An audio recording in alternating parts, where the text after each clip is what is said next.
members, I would like to welcome you back for the continuation of the 22nd session, the second session of the 23rd legislature. Before we resume business, the Chair would like to share a statement with the Assembly. As you may know, our province was the site of the 40th Parliamentary Association Conference, which concluded in Banff last week. Over 50 Commonwealth nations were represented, and for the first time in nearly 3 decades, South Africa was involved in a Commonwealth Parliamentary Association conference. The conference was an unqualified success, and all delegates commented on the majestic beauty of our province. Over 400 parliamentarians attended the conference with a total economic spin-off in the neighborhood of $3.5 to $4 million, which accrued to this province. This year's conference focused on making our parliamentary institutions responsible, representative, and relevant. It was a timely and appropriate topic given the recent international events. On a more local matter, our province was presented a unique gift. The United Kingdom delegation made a special presentation of a gold sovereign coin. The gold sovereign commemorates the date which Alberta officially joined Confederation as a province in 1905, and will be embedded at one end of the legislature's new black rod. The black rod will be constructed from a piece of ebony, which is a gift from the Parliament of Sri Lanka, and which is presently en route from Sri Lanka to our province. The conference also represented the first time that an international Commonwealth Parliamentary Association conference benefited from local private sector sponsorship of services and events. All in all, the conference was an overwhelming success. It provided parliamentarians from around the world an opportunity to exchange ideas on how we can make our democratic institutions more user-friendly. On that note, let us continue with the second session of the 23rd legislature. But before doing that, the Chair would like to take the opportunity to note the presence in the Speaker's gallery of a member of the Legislative Assembly of the island of Guernsey, one of the Channel Islands. That is the I guess they're called deputies. Deputy Carol A. Fletcher, who is also president of their Heritage Committee and is a member of the Executive Committee of the Commonwealth Parliamentary Association for that branch. She was a delegate to this conference, which concluded last Thursday, and I'd like to ask her to rise and receive the warm greetings of our Assembly.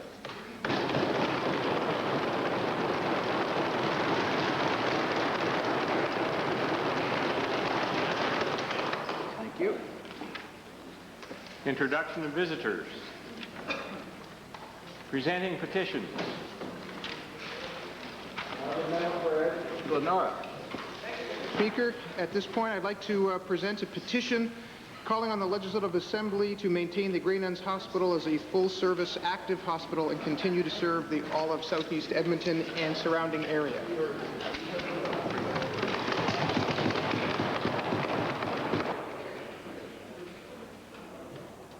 The Honourable Member for Calgary Shaw.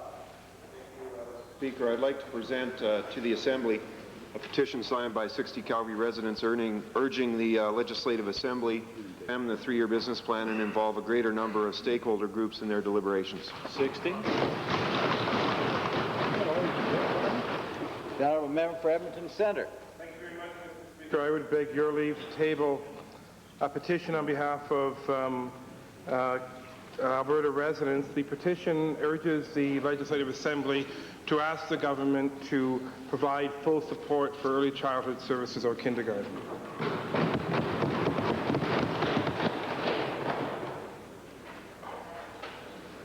Reading and receiving petitions. The honourable member for Edmonton Ellerslie. Thank you, Mr. Speaker. I would ask that the petition that I presented on May 18th with regard to maintaining full funding for kindergarten now be read and received. We, the undersigned residents of Alberta, petition the Legislative Assembly to urge the continue funding kindergarten at the current level, allowing each and every child in Alberta the opportunity to receive 400 hours of kindergarten instruction. The honourable member for Edmonton Beverly Belmont. Thank you, Mr. Speaker. I rise to request that the petition I presented on June 1st be now read and received. We, the undersigned, petition the Legislative Assembly of Alberta to urge the government not to alter funding arrangements for Alberta seniors' lodges and seniors' subsidized apartments until seniors have been consulted and have agreed to any revisions to funding arrangements. The honourable member for Edmonton Glenora. Thank you, Mr. Speaker. I request that the petition regarding full funding for early childhood services presented to this Assembly on May 18th now be read and received. We, the undersigned residents of Alberta, petition the Legislative Assembly to urge the government to continue funding kindergarten level, allowing each and every child in Alberta the opportunity to receive 400 hours of kindergarten instruction.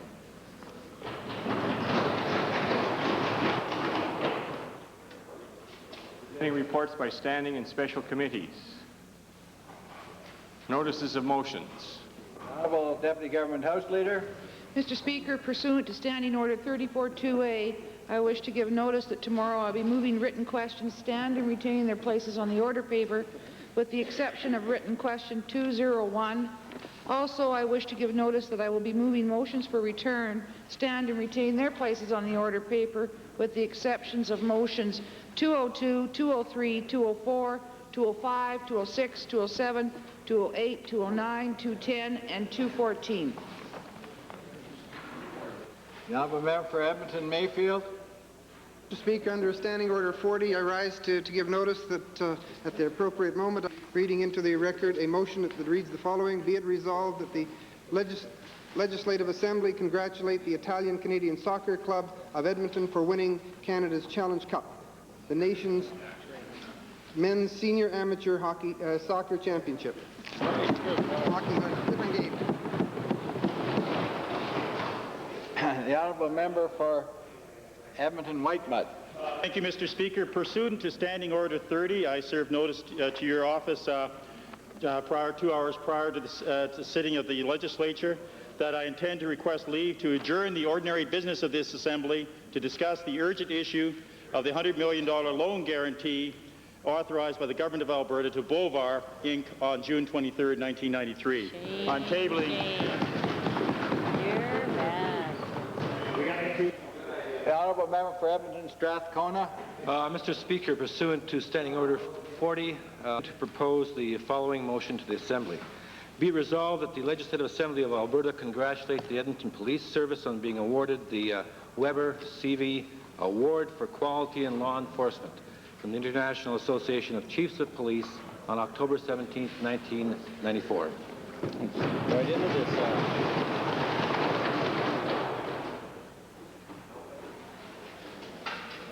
Introduction of bills. The honourable member for Calgary Curry. Thank you, Mr. Speaker. I request leave to introduce Bill 42, the Banff Centre Amendment Act 1994. This bill allows the Banff Centre to become more entrepreneurial and international in nature and less reliant on annual grants from government. The honourable member for Calgary Curry has moved first reading of Bill number 42, Banff Centre Amendment Act 1994. All those in favour of first reading, please say aye. Aye. Opposed, please say carried. Bill number 42, Banff Centre Amendment Act 1994, introduced by the honourable member, Mrs. Bergner, is now read a first time. Government House Leader. Number 42, as just introduced, would be moved on to the order paper under Government Bills and Orders.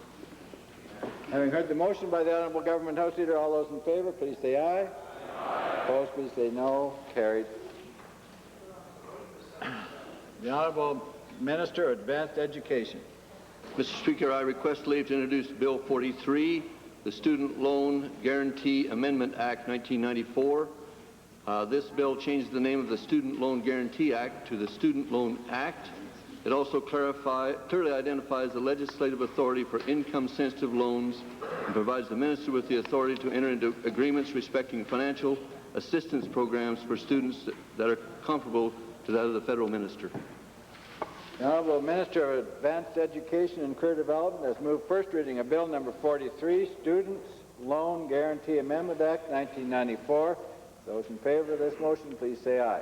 Aye. Opposed, please say no. Carried.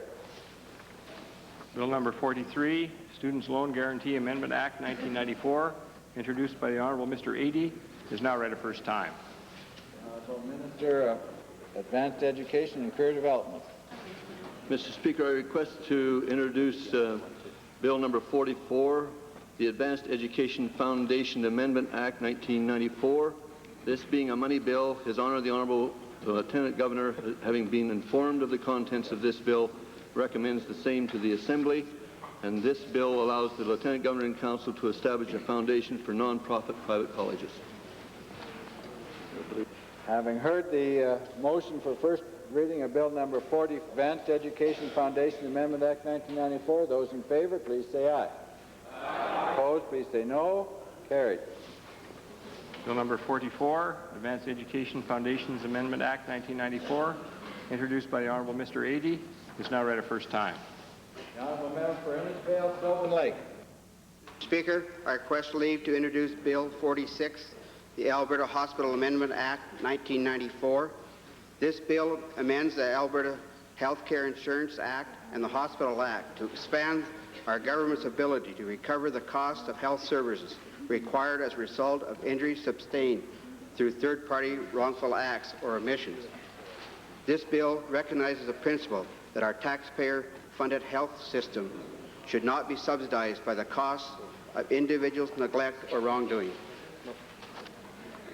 The Honourable Member for Innisfail, Sylvan Lake has moved first reading of Bill number 46, Hospital Amendment Act 1994. Those in favor of this measure, please say aye. Aye. Opposed, please say no. Carried. Bill number 46, Hospitals Amendment Act 1994, introduced by the Honourable Member, Mr. Severson, is now read a first time.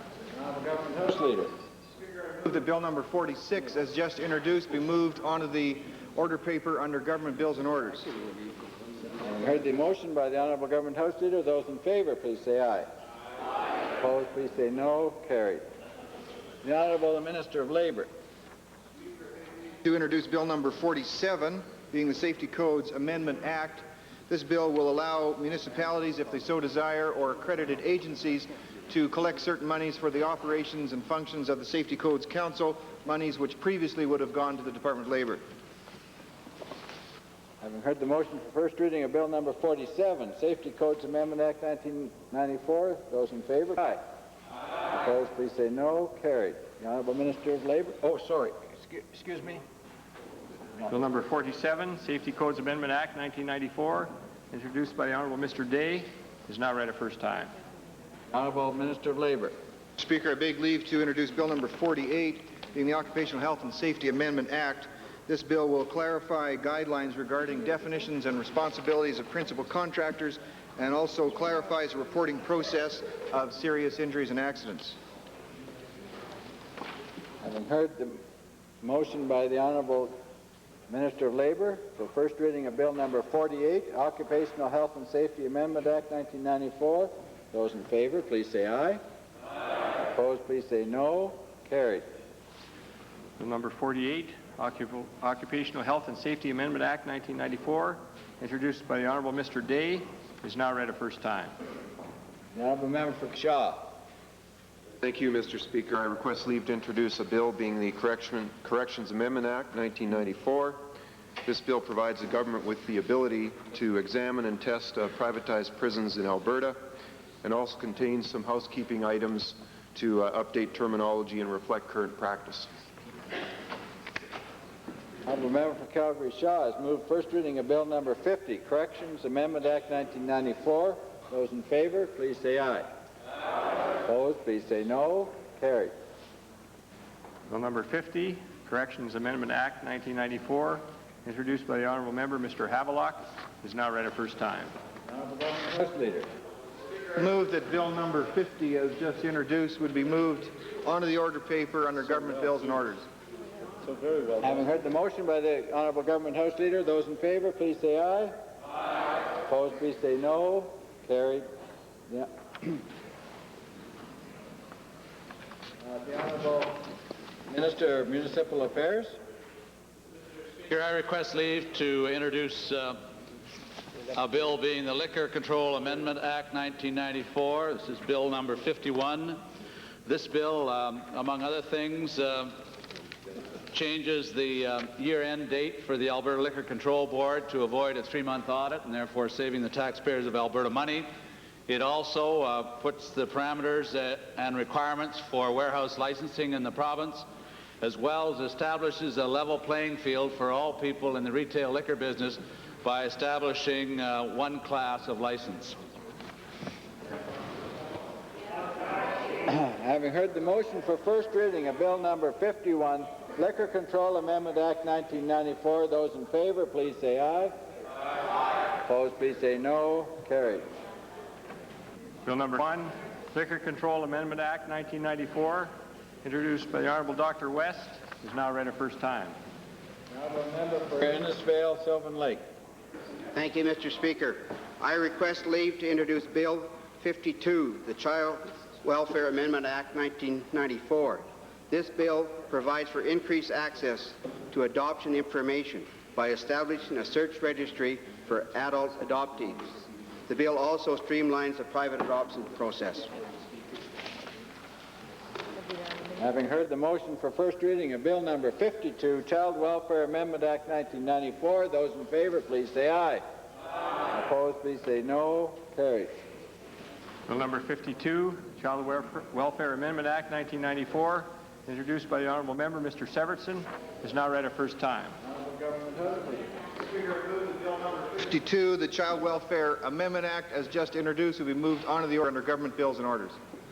Having heard the motion by the Honourable Government House Leader, those in favour, please say aye. Aye. Opposed, please say no. Carried. The Honourable Minister of Family and Social Services. Thank you, Mr. Speaker. I'm requesting leave to introduce Bill 53 to amend parts of the Social Care Facilities Licensing Act. Mr. Speaker, it is the intention of the government to amend the Act in such a way as to give parents in this province a greater choice in a range of childcare options which are available to them. The Honourable Minister of Family and Social Services has moved first reading of bill number 53, Social Care Facilities Licensing Amendment Act 1994. Those in favour, please say aye. Aye. Opposed, please say no. Carried. Bill number 53, Social Care Facilities Licensing Amendment Act 1994, is now read a first time. Tabling returns and reports. The Honourable the Deputy Premier.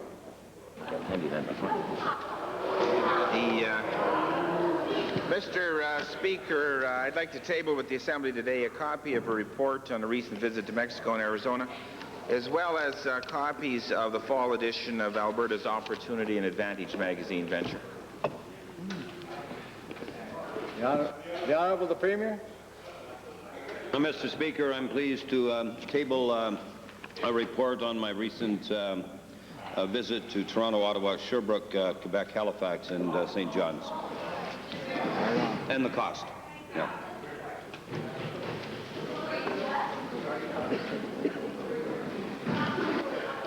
The Honourable the Provincial Treasurer. Mr. Speaker, in the interest of providing maximum information to all members of the Assembly, I have for you today, Mr. Speaker, the audit report on pursuant to Section 8 of the Deficit Elimination Act, the 56th annual report of the Alberta Treasury branches, the annual report of the Alberta Securities Commission for the year ended 31 March, the annual report of the Alberta Heritage Savings Trust Fund for 93-94, the quarterly investment report of the Heritage Savings Trust Fund for the quarter ended 31 March 1994, the public accounts, volumes 1, 2, 3, and 4 for the year ended 31 March 1994, and a first quarter update on the progress that this government, that this province is making in tackling its deficit for the year ended for the quarter ended June 30, 1994. Hey, good job.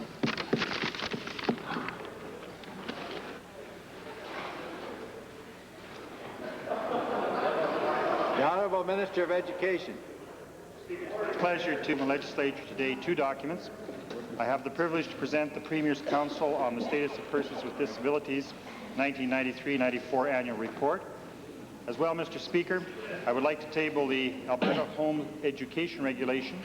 Additional copies of these documents are available through my office. Thank you, Mr. Speaker. The Honourable Minister of Transportation and Utilities. Thank you, Mr. Speaker. I wish to table the response to motion for return 196 and 197. Good job. The Honourable Member for Edmonton Centre.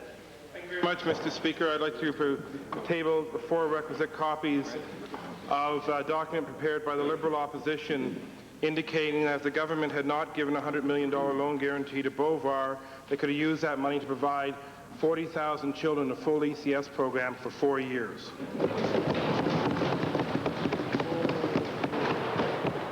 The Honourable Member for Edmonton. Thank you, Mr. Speaker. Mr. Speaker, I rise today. I have to present 2 tablings to the Assembly. The first are 4 copies of a calculation prepared by the Alberta Liberal Caucus, which indicates that if $100 million had not been spent on the Beauvoir loan guarantee, it could have paid for an almost unbelievable 6,666,667 home care visits in this province.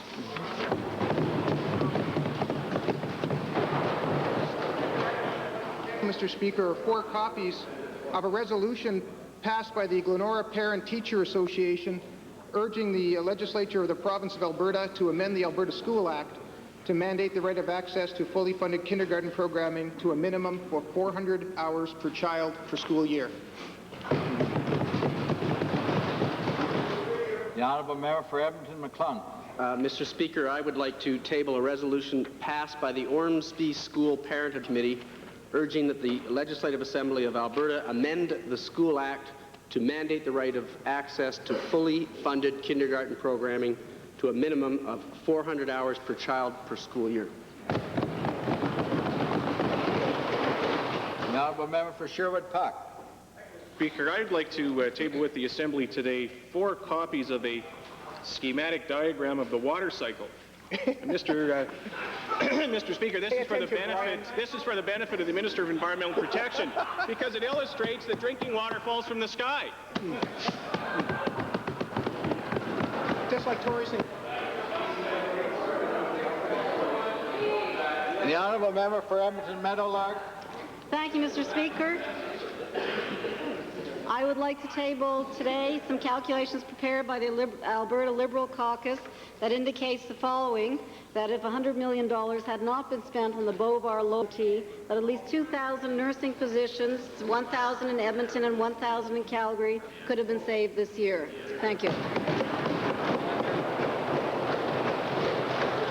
The Honourable Member for Edmonton Strathcona.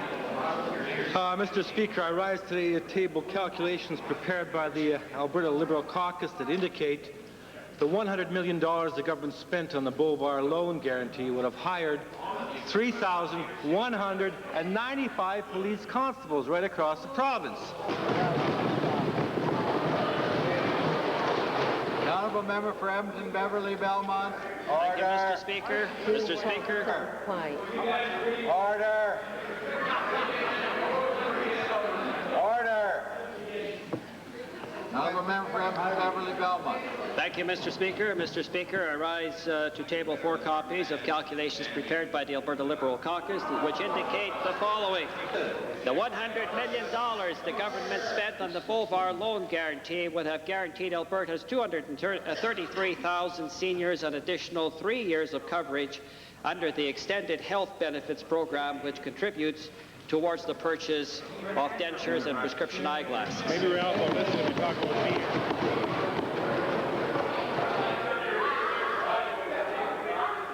Order, please, honourable members.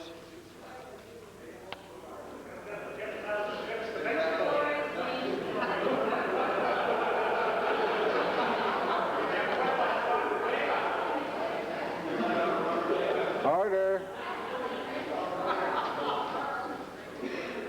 members, pursuant to the Election Finances and Contributions Disclosure Act, I am pleased to table with the Assembly the 17th Annual Report of the Chief Electoral Officer. A copy of the report was distributed to members of the Assembly on June the 9th, 1994. Honourable members, I'm also pleased to file with the Assembly the Ombudsman's own motion review of Alberta Family and Social Services investigations of licensed daycare centres. Members received a copy of this review on June the 27th, 1994.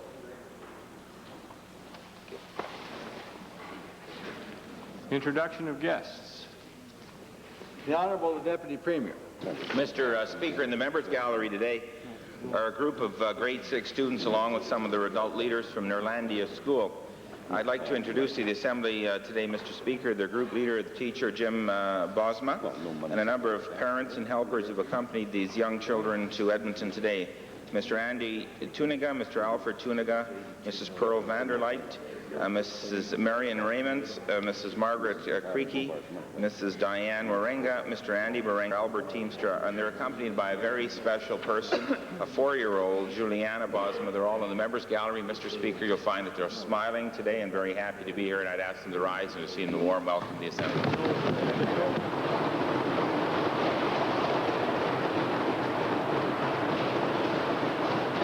Honourable Member for Leduc.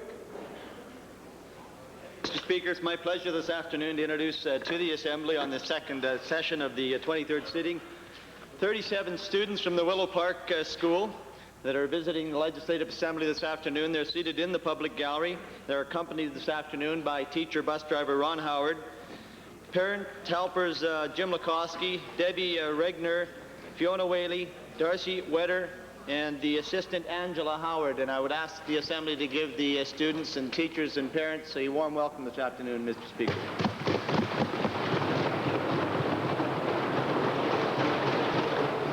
The Honourable Member for Edmonton Glengarry. Mr. Speaker, it's my privilege to introduce a number, in fact 22 individuals from Edmonton Glengarry. These men and women are part of a very effective political action group. Upon my discussion with you, Mr. Speaker, you've asked me not to name them individually, but I can tell you that they're made up of managers and healthcare specialists and seniors and educators and the cross-section that would exist in most constituencies. It's with great pride that I would ask the members, those people from Edmonton Glengarry, the action group, to stand and to be welcomed by the members of this Assembly.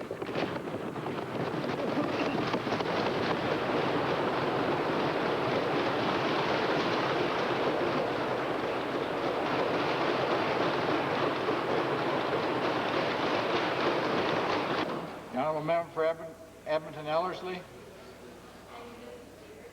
My pleasure today to introduce to you two constituents of mine who are joining us.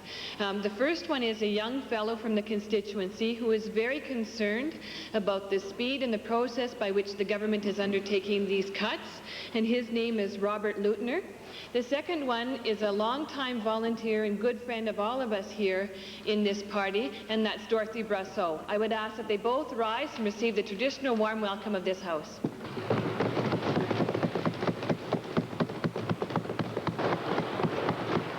Honourable Member for Edmonton Beverly Belmont. Thank you, Mr. Speaker. I have two groups to introduce today. The first group I'd like to introduce is, it is an honor for me to rise and introduce them to you and through you. That is four seniors representing various seniors action groups, including Action Canada. They are Phyllis Matusik, Grace Diedrichs, Irene Payne, Jack Grant, and Lynn Arling.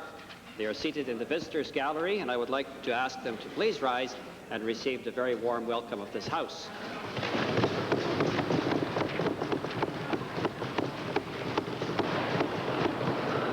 The second group I'd like to introduce is 26 students from the Kirkness School, which is located in my constituency.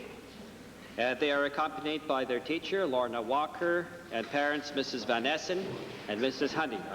They are also seated in the visitors gallery, and I would like to ask them at this time to please rise and receive the very warm welcome of this House.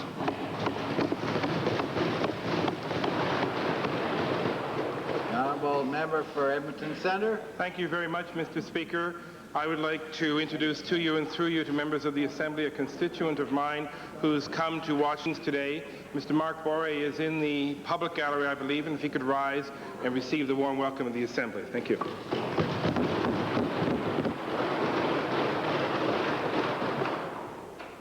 The Honourable Member for Clover Bar, Fort Saskatchewan. Thank you, Mr. Speaker. I'm very pleased to introduce to you and through you to the Assembly a very well-respected gentleman within my constituency in the city of Fort Saskatchewan, a well-respected educator, Michael Alexandra. I could ask you to please extend a warm welcome to him.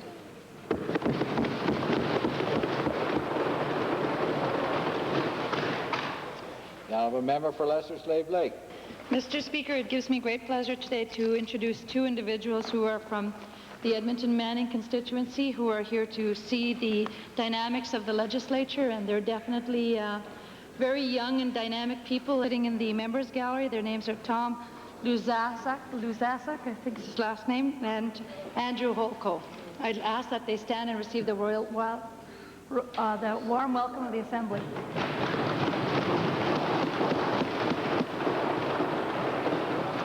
The Honourable Member for Edmonton Meadowlark. Thank you, Mr. Speaker. It gives me great pleasure today to introduce to you and through you two constituents of mine who are seated in the public gallery, I believe. They are Arlie and Ann Smith. If they would please rise and receive the warm welcome of the Assembly. Thank you.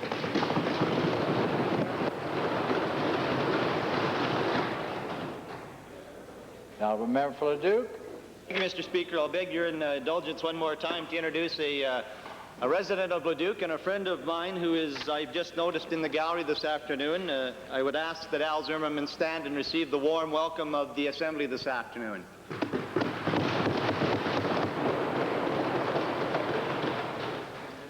The Honourable Member for Redwater. Mr. Speaker, I'd like to introduce a member for a person that's sitting in your gallery that's obviously weathered the summer, the NDP leader Ross Harvey. They're going.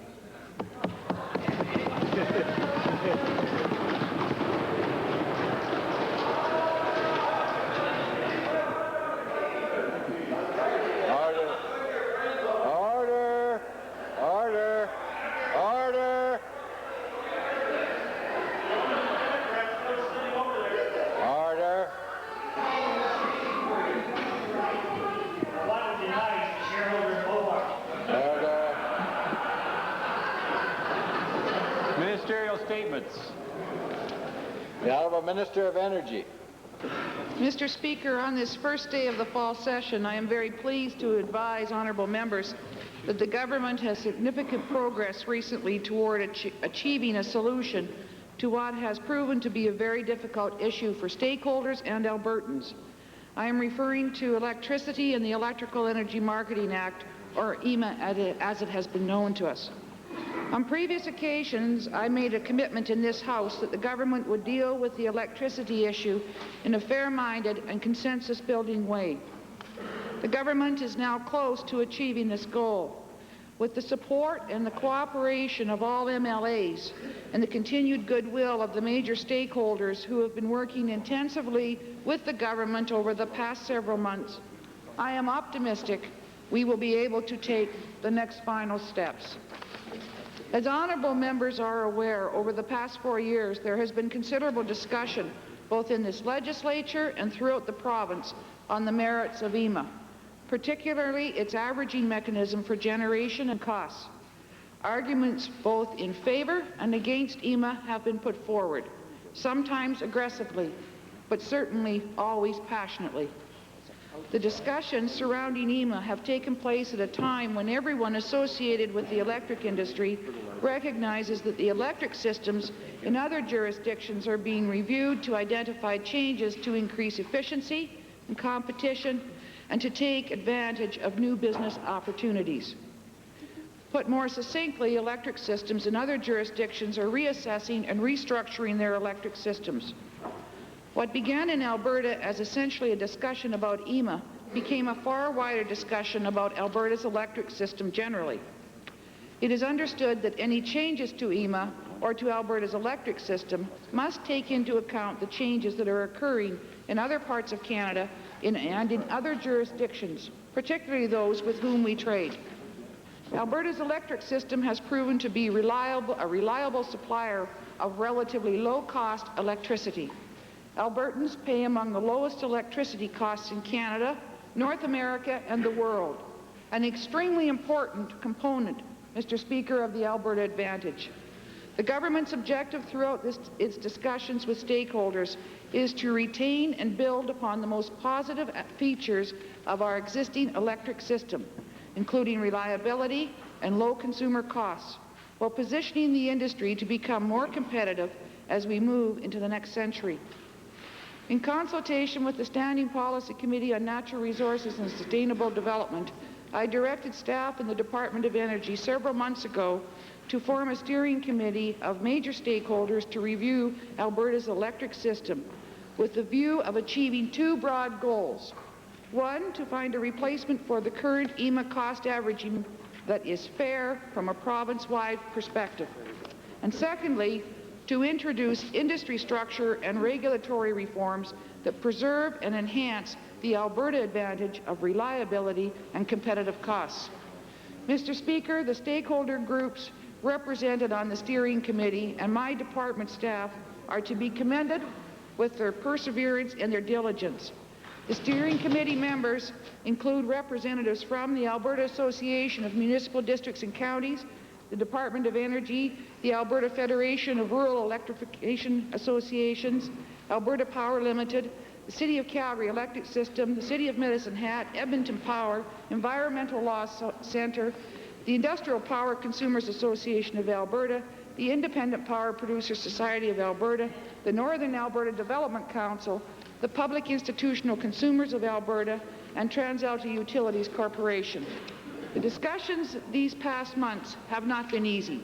In fact, they were very difficult at times. But in the end, the steering committee members were able to come to a consensus view. They have done so in the interests of what is best for all Albertans and our entire province. The task I gave them was difficult, but they have achieved it, Mr. Speaker. I applaud their efforts and would like to publicly thank each member of the steering committee. I have also discussed the proposals with members of the Mayor's Advisory Committee, a committee I established in January of last year. It includes the mayors of the cities of Calgary, Edmonton, Fort McMurray, Grand Prairie, Lethbridge, Lloydminster, Red Deer, and the town of Peace River. It also includes the leaders of the Alberta Association of Municipal Districts and Counties and the Old Man River Regional Planning Commission. Mr. Speaker, the elected municipal leaders on the committee believe the package of proposals is ready to be released. What we now have, Mr. Speaker, is a consensus view of the stakeholders regarding the action the government and this legislature should take. At this stage, the proposals constitute the recommendations of the steering committee members. The proposals are outlined in a report prepared by the Department of Energy, which I will now file in the legislature and which today is being distributed to the organizations who had members on the steering committee, as well to a wider audience of stakeholders, Mr. Speaker. Those wishing to comment further on the proposed changes are being asked to submit their views to the Department of Energy by November the 18th. This further input will be very carefully assessed. The government, true to its commitment, will announce its intentions regarding changes to the electric system before the end of the year. Mr. Speaker, I am asking every MLA to approach the proposed changes from the perspective of what is in the overall best interests of Albertans. There are times and there are issues when everyone must give a little to achieve something for the whole. This issue must be dealt with. It has gone unresolved for more than 4 years.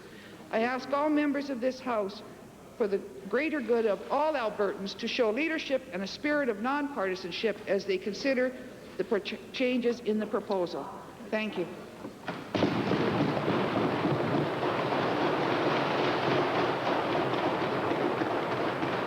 The Honourable Leader of the Opposition. Mr. Speaker, I welcome the Minister's statement and look forward, along with my caucus, to receiving the report that your stakeholders have found a consensus on. And also we look forward to the input that you anticipate before the 18th of November and to seeing the final proposals that the government will make before the end of the year.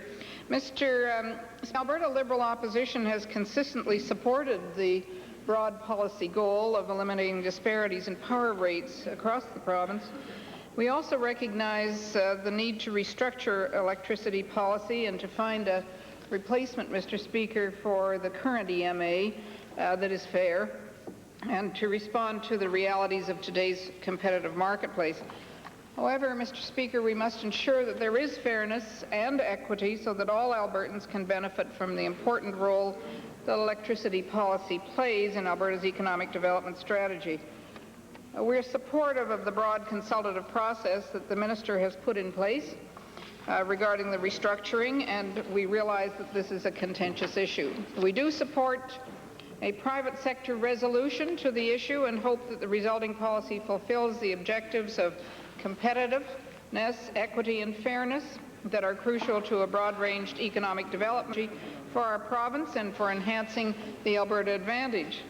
We wish, Mr. Speaker, that the provincial government, however, had shown some more foresight and leadership by restoring the provincial income tax rebate to privately owned utility companies.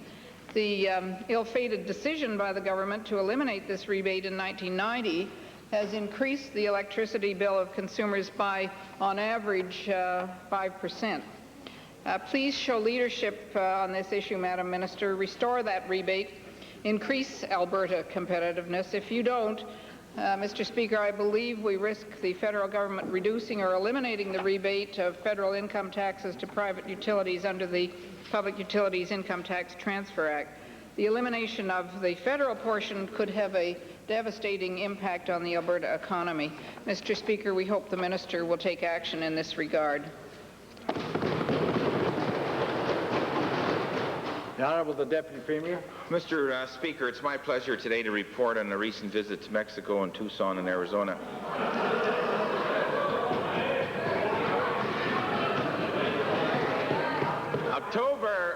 October, Mr. Speaker, is Export Month, and trade is essential to Alberta's future and prosperity.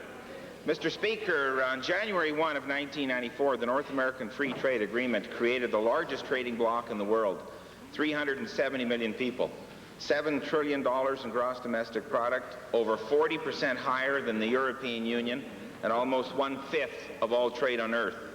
The North American Free Trade Agreement opens up a Mexican market of 90 million people. Over 10 years, Mexican tariffs will decline to zero for all products, providing Alberta companies with exciting opportunities for increased trade. Mexico's energy industry is the largest known reserves of oil and gas in the world, and state-owned Petróleos Mexicanos is investing up to $3 billion American annually to modernize and expand. Opportunities also exist in environmental protection and waste management, processed foods, distance education, telecommunications, and tourism. Alberta's exports to Mexico increased 13% in 1993 to more than $86 million. Figures for the first 6 months of 1994 show an increase of 72% over the same period in 1993. Mr. Speaker, this places Mexico firmly in our top 10 national export destinations, and it's climbing. In the last year and a half, interest by Alberta businesses has increased 6 times, with close to 600 firms working, pursuing business, or inquiring about opportunities in Mexico.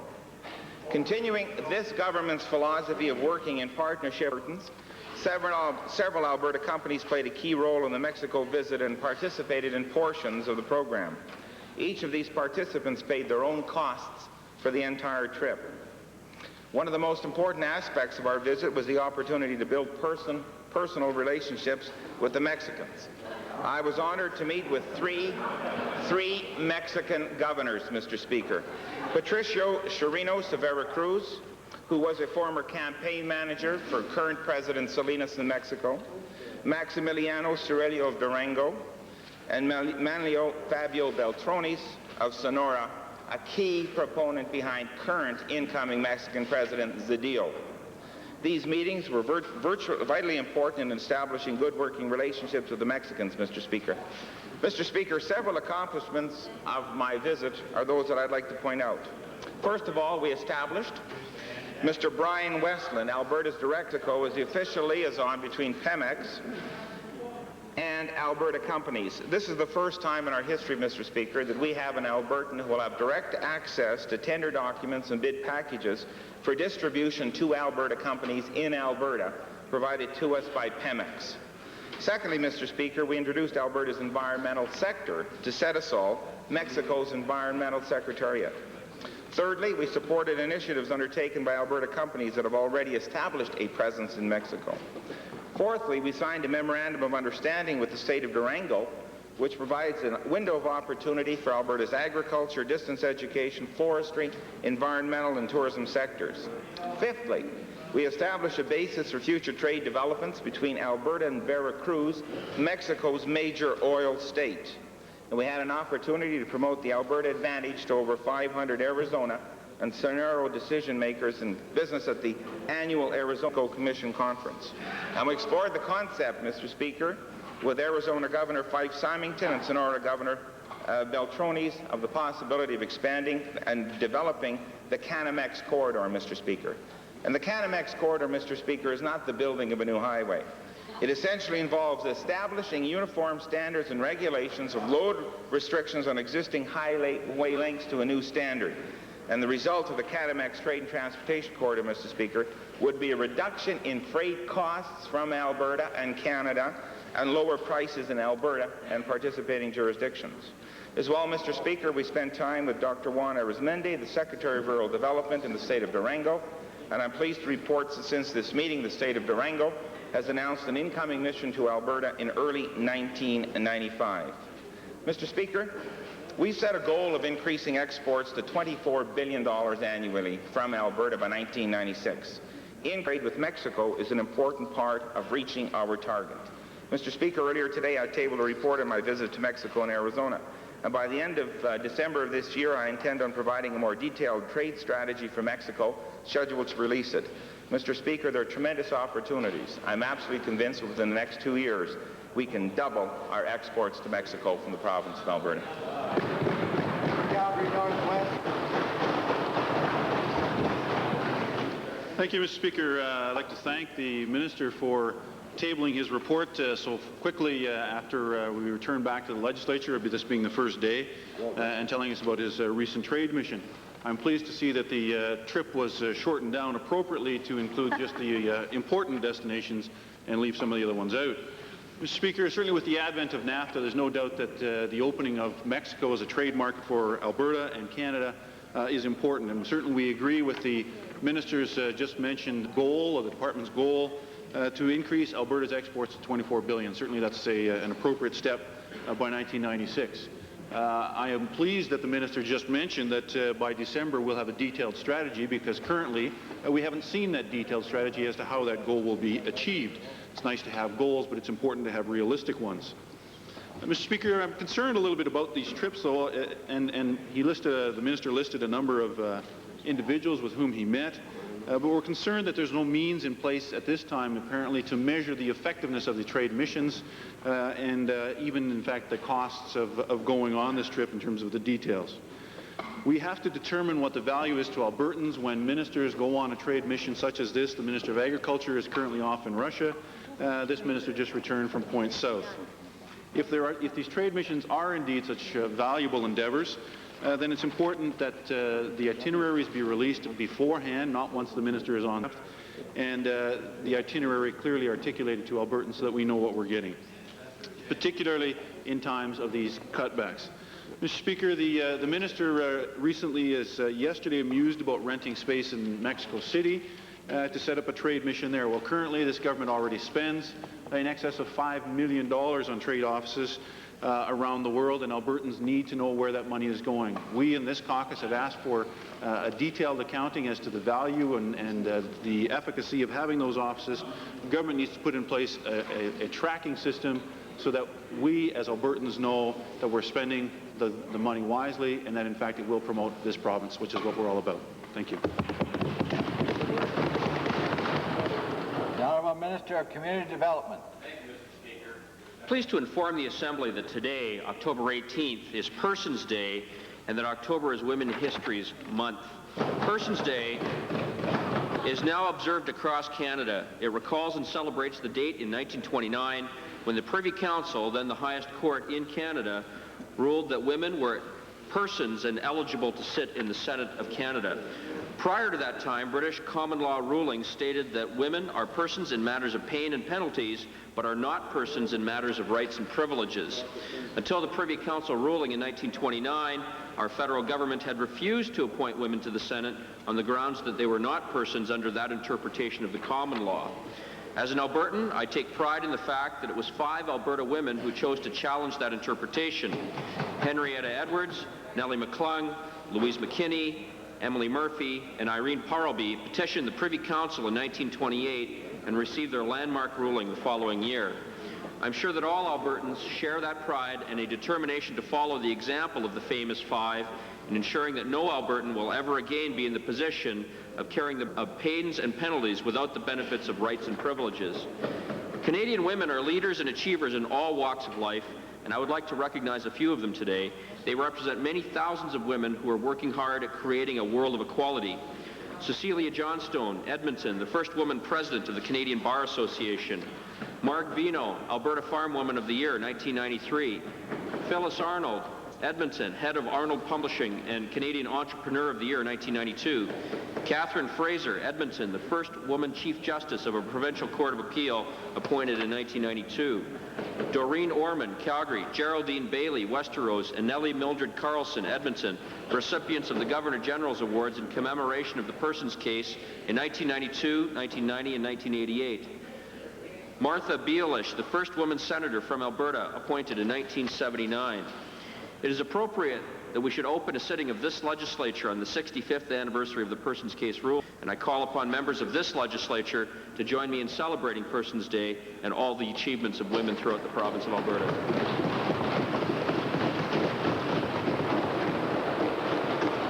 Honourable Leader of the Opposition. Mr. Speaker, I'm pleased and honored to respond to the minister's statement, and I thank him for it. I think it certainly described the events that gave rise to this very special occasion today. Mr. Speaker, 5 courageous Alberta women, 5 women who were housewives, were mothers, were community advocates, were people who cared about children and families, and who'd worked very hard in their communities. When Judge Emily Murphy was challenged, Mr. Speaker, she surrounded herself with 4 other intrepid women, and off they went, and the Supreme Court of Canada denied them. They were undaunted. They went to the Privy Council, and the Privy Council thankfully overturned the Supreme Court's decision, and women have been persons from that day forward. Mr. Speaker, I'd like to be able to read into the record a statement by Nellie McClung, 1915, who was one of the women. Nellie says, "These tender-hearted and chivalrous gentlemen who tell you of their adoration for women cannot bear to think of women occupying public positions. Their tender hearts shrink from the idea of women lawyers or women policemen or even women preachers. These positions would rub the bloom of the peach, to use their eloquent words. They cannot bear, they say, to see women leaving the sacred precincts of home, and yet their offices are scrubbed by women who do their work. Poor women who leave the sacred precincts of home to earn enough to keep the breath in them carry their scrub pails home through deserted streets. They're exposed to cold, hunger, insult. Poor souls, is there any pity for them? Not that we've heard of. The tender-hearted ones can bear this with equanimity. It is the thought of women getting into comfortable and well-paid positions which wrings their manly hearts." Mr. Speaker, thankfully in 1994, things are different.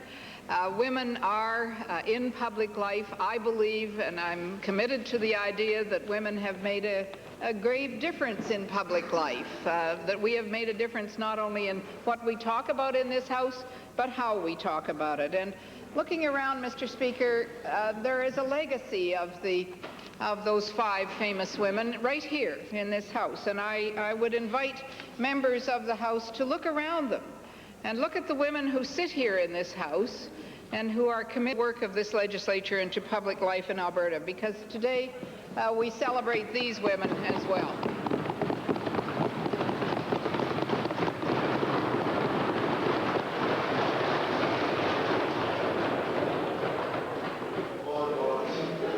Oral question period.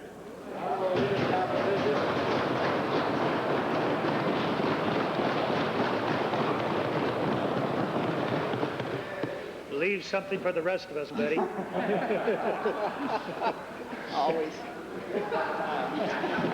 Mr. Speaker, in the last 3 months, Albertans have been shaken by contrasts that could be described as double standards, or perhaps even double cross. On the one hand, the Premier says to Albertans, take wage cuts, suffer cuts to health, education, seniors, cut jobs, so that solve the deficit problem that his government created. On the other hand, the Liberal caucus has revealed that behind Albertans' backs, the Premier has totally broken his solemn promise and has given a $100 million loan guarantee to Bovar, a mere 8 days after the last election. So much for integrity, Mr. Speaker. A promise has been broken. A commitment apparently means little. Mr. Speaker, my first question to the Premier is, Premier, how could you have signed that loan guarantee when you promised Alberta taxpayers otherwise? Mr. Speaker, first of all, I didn't sign the loan guarantee. This was a business deal between the Alberta Special Waste Management Corporation and Bovar. Secondly, Mr. Speaker, note with interest the Liberal caucus news release. And there's something that needs to be clarified here. They talk about the $100 million the Klein government spent on the Bovar loan guarantee. Well, nothing has been spent on the Bovar loan guarantee. There has been no claim whatsoever on that guarantee. Now, Mr. Speaker, just hang tough. Mr. Speaker, on October 12th, I wrote the Auditor General. And I asked him for his guidance as to whether this matter is in fact, is an extension of an existing financial arrangement, as I have maintained, or whether it is a new loan guarantee. Now, what I would like to do today, Mr. Speaker, is to table the Auditor General's reply. And I'm just going to read an excerpt. Where are we here? Right. It's here. Right. The Auditor General says, in my opinion, the guarantee is new. Right? Though, just a minute, listen, perk it up. I ask you all now to open your ears. Though I can understand, well, do they want to hear it or not, Mr. Speaker? Order, please. The Honourable Premier would like Do you want to hear it? Do you want to hear it?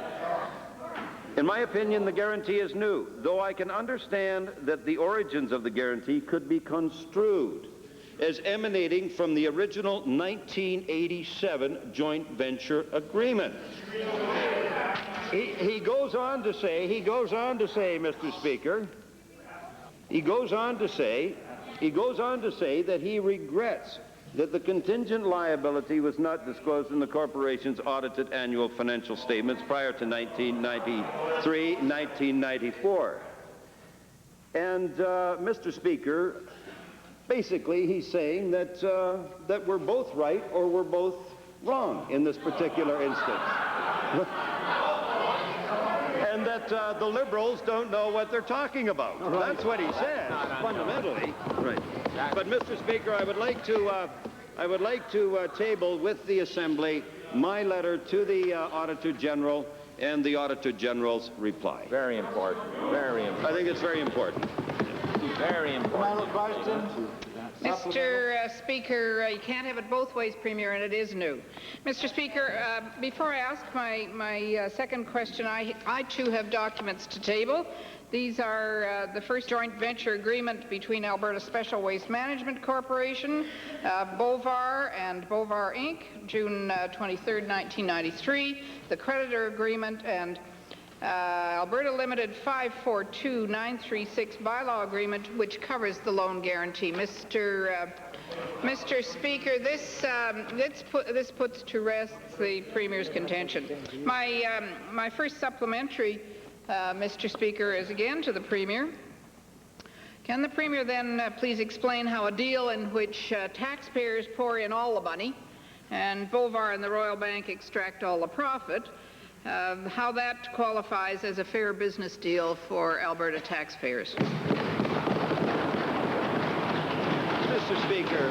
The Honourable the Premier. Mr. Speaker, that plant was established to address an environmental concern at that time, and Albertans were fully in favor of that plant being built at Swan Hills. As a matter of fact, if you go to Ontario, I think that they have spent almost $500 million just trying to site one of these things. It's very difficult. We have the only plant of its kind in the country, one of two, I understand, in North America. It is unique. It has addressed very successfully a problem in cleaning up contaminants. If these people would like to have contaminants lying all over the province and a totally polluted province, then that's what they're saying. That's what they're saying, Mr. Speaker. Mr. Speaker, the plant, the expansion of that plant went through the National Resources Conservation Board. That board determined an independent, impartial adjudication rule that indeed there should be an expansion of that plant to accommodate a backlog of contaminants now trapped in solids. And basically, I would like to read another important sentence from the Auditor General's report, because they brought up the loan guarantee. And the Auditor General says, therefore, the new guarantee replaced the original contingent liability in addition to covering the indebtedness from the plant expansion. In other words, what the Auditor General was saying, that this was the continuation of a deal that was originally signed in 1987. And I hope they can understand that.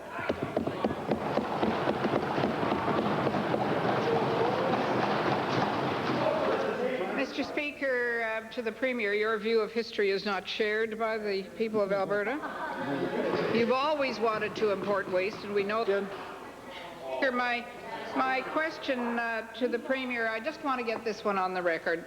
Mr. Premier, are you prepared to state now that no other ad hoc loan guarantees, loans, or investments have been authorized by this government by secret treasurer's directive or otherwise since December the 5th, 1992? Can you get that on the record? Gosh, that information was all filed. As a matter of fact, we provided the honourable member for... where is Mike from? Whitemud. We provided him with that information. We gave it to him. There was nothing secret about that, Mr. But the nonsensical thing, if you want to get into nonsense, I allude to the caucus, Liberal caucus press release, where in fact they're talking about $100 million. These people have spent $500 million already, just thrown it away, willy-nilly. $500 million. Mr. Speaker, Mr. Speaker, I'm just wondering what these people would do. Would they all go en masse up to the town of Swan Hills and to the plant and stand up in Swan Hills and say, let's close this plant down and let's not address an environmental problem? Why don't you do it? I challenge you to do it. The Honourable Member for Fort McMurray.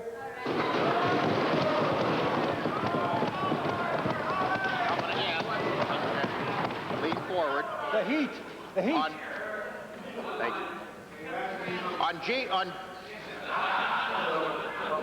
On June 23rd, Mr. Speaker, this government signed an order in council that permitted and cleared the way for a $100 million loan guarantee. Yet on October 25th, 1993, the provincial treasurer denied the existence of this guarantee. And further, on February 23rd, 94, the premier of this province and his deputy denied the existence of this loan guarantee, and the deputy premier used the colorful language zero, absolutely zero. Now, my question today then, Mr. Speaker, is to the provincial treasurer of the province of Alberta. How could you, sir, as the treasurer of this province, not have known of a $100 million transaction just about 4 months after it occurred?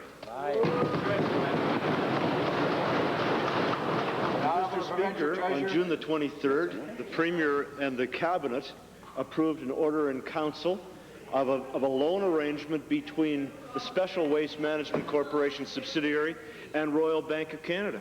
Mr. Speaker, the Premier has filed in the Assembly today a letter from the Auditor General which says that accordingly, he says, the corporation had a contingent liability regarding bank indebtedness to the extent that it existed prior to the expansion. Therefore, the new guarantee replaced the original contingent liability in addition to covering the indebtedness from the plant operation. Mr. Speaker, what we did, Mr. Speaker, was characterize this, as the Auditor General did, as an ongoing obligation. The Auditor General has made it clear in his letter to the Premier, has made it clear in the letter to the Premier that in fact this is a new guarantee, Mr. Speaker, and we stand here before this Assembly and acknowledge a mistake on our part that in fact this is a new loan guarantee, but it's called, as the Auditor General has called it and characterized it, as an ongoing obligation that existed back in 1987. Right. To the treasurer then of the province of Alberta, the mistake that you today acknowledge, the guarantee or the lack of ability to hide the guarantee in an order in council. Mr. Speaker, there is nothing hidden in this. As a matter of fact, we provided, when the honourable member for Edmonton-Whitemud asked for the information, it was provided. It was not construed by my cabinet or this government that this was a new loan guarantee, that this was an extension of an existing financial arrangement. The Auditor General said, in his opinion, the guarantee is new. And I repeat, he had the qualifier, though I can understand that the origins of the guarantee could be construed as emanating from the original 1987 joint venture agreement. This is where, you know, we had a disagreement. We did not consider it at the time to be a new loan guarantee, but a renegotiation of an existing financial arrangement. It's as simple as that. Final supplemental. Thank you then. Since the Premier does want to answer, I'll ask the Premier why he didn't, in all of this, reveal the existence of this guarantee to Ralph's team of backbenchers back there.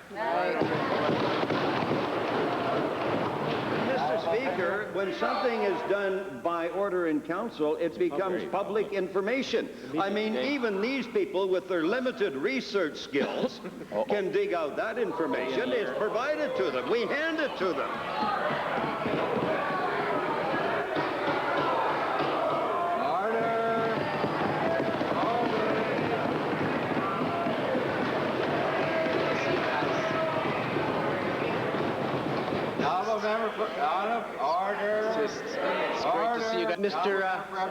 Mr. Speaker, I think we have to remind the Premier that the NRCB was set up so that the economic, social, and environmental implications of projects like the importation of wastes to Swan Hills could be reviewed properly without political interference. My question is to the Premier. Could he please tell us why he would intervene directly in this NRCB process by stating publicly and clearly that it will be a real problem if we don't get approval for importing wastes to Swan Hills? I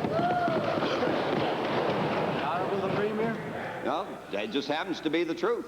It happens to be the truth, but to make a statement that I have intervened and I have become involved in the NRCB process, Mr. Speaker, is an absolute fertilization of the truth. It is simply not true. I know that call the honourable member a liar, Mr. Speaker, but the man is not being truthful.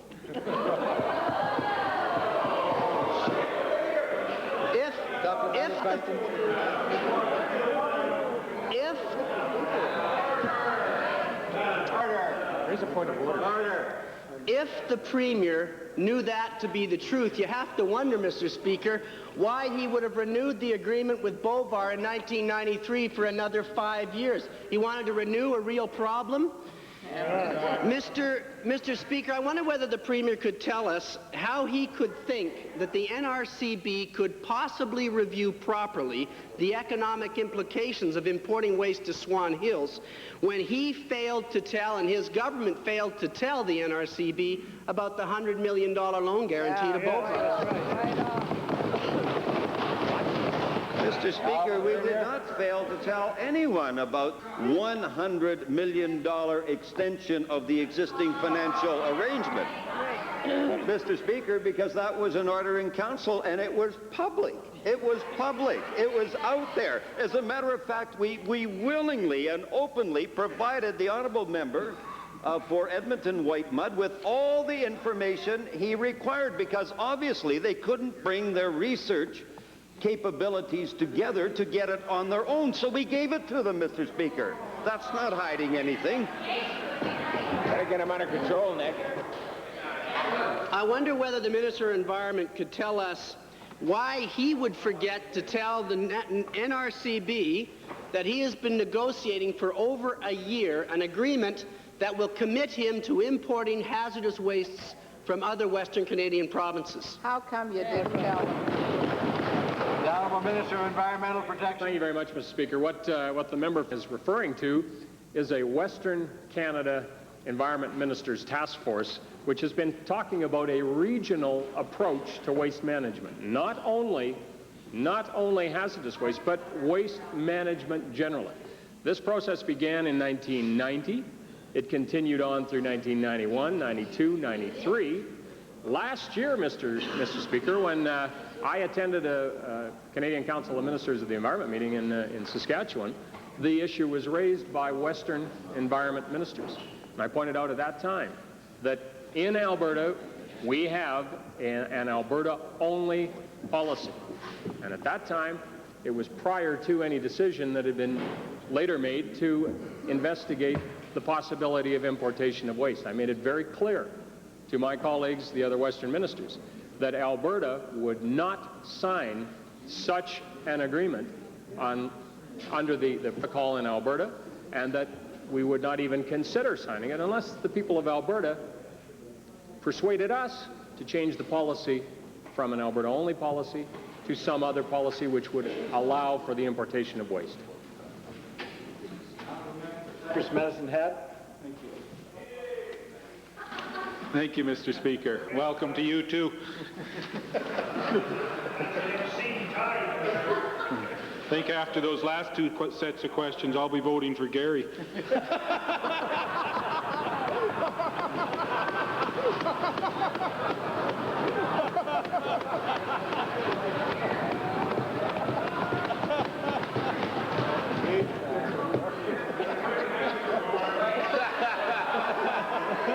Good answer.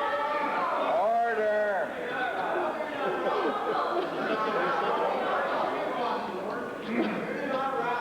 Thank you.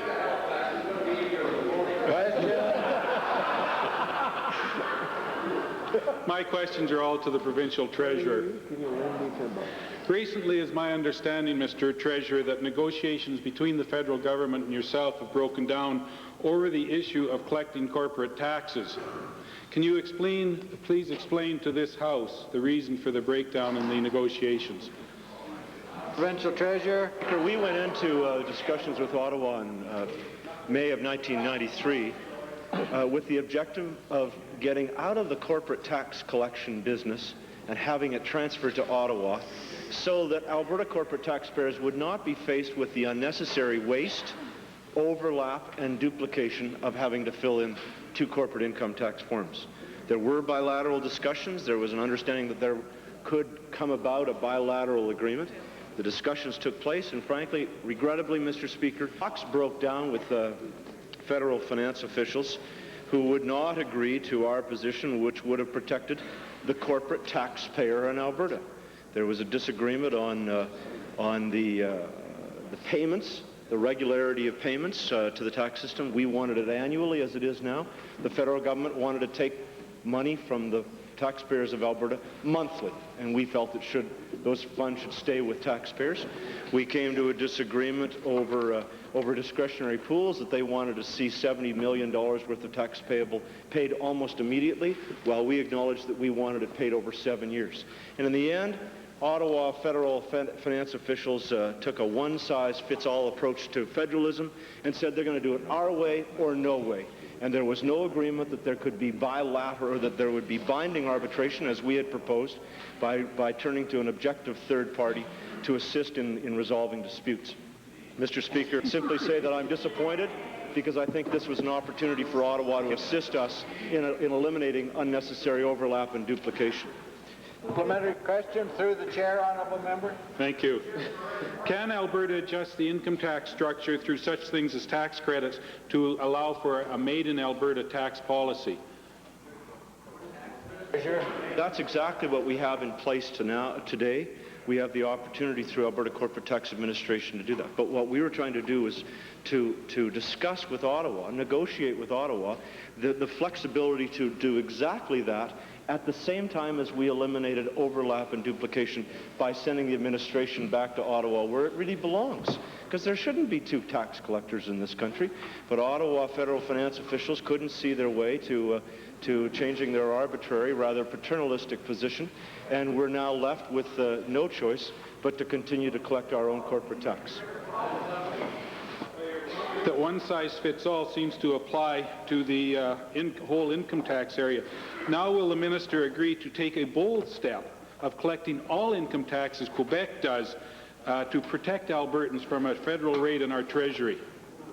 Well, Mr. Speaker, I'm surprised that a member of the Assembly who's fought so hard against unnecessary waste and overlap and duplication would ask us to spend more money, hire more people to collect more taxes. It's an overlap and duplication, Mr. Speaker, that we don't agree with. It would be wrong. We're fighting overlap and duplication and trying to get better value for the taxpayer's dollar. And Mr. Speaker, while we'll continue to administer our own corporate tax, we're not going to go into the personal income tax collection business. Good answer. Honourable member for Edmonton Whiteman. Thank you, Mr. Speaker. In April of 1993, this government renegotiated the obscene Beauvoir Agreement. Not only did this government sweeten the pot for Beauvoir and the boys, but they added other provisions that will lock taxpayers into payouts approaching perhaps $650 million, even if the government gets out of this agreement. This was done, Mr. Speaker, in April of 1993. There was an election, not a word was said. Then with indecent haste, 8 days after the election, they signed the order in council. That's right. My question is to the Premier. Why would this government agree to guarantee the $100 million loan given by the Royal Bank to Beauvoir when the Royal Bank is also an 8.6% owner of Beauvoir? Does the Alberta Advantage mean that big business bears no risk and just gets a guaranteed rate of return? Good. Mr. Speaker, I take great exception to this being obscene, because what he is doing, what this honourable member is doing, Mr. Speaker, is he is questioning the integrity of the Natural Resources Conservation Board. He is, and I'll tell you why. Mr. Speaker. Order. Mr. Speaker. Order. Honourable members. Order. Order. Now will the Premier? Mr. Speaker, this honourable member had every opportunity, as did every member of that caucus, to attend the hearings when the NRCB conducted an adjudication on the social, economic, and environmental considerations relative to the expansion of that plant. That was no secret. That was a wide open public hearing. And the board ruled that indeed it made sense from an environmental point of view, from an economic point of view, and a social point of view to expand that plant in accordance with the application made by the Alberta Special Waste Management Corporation.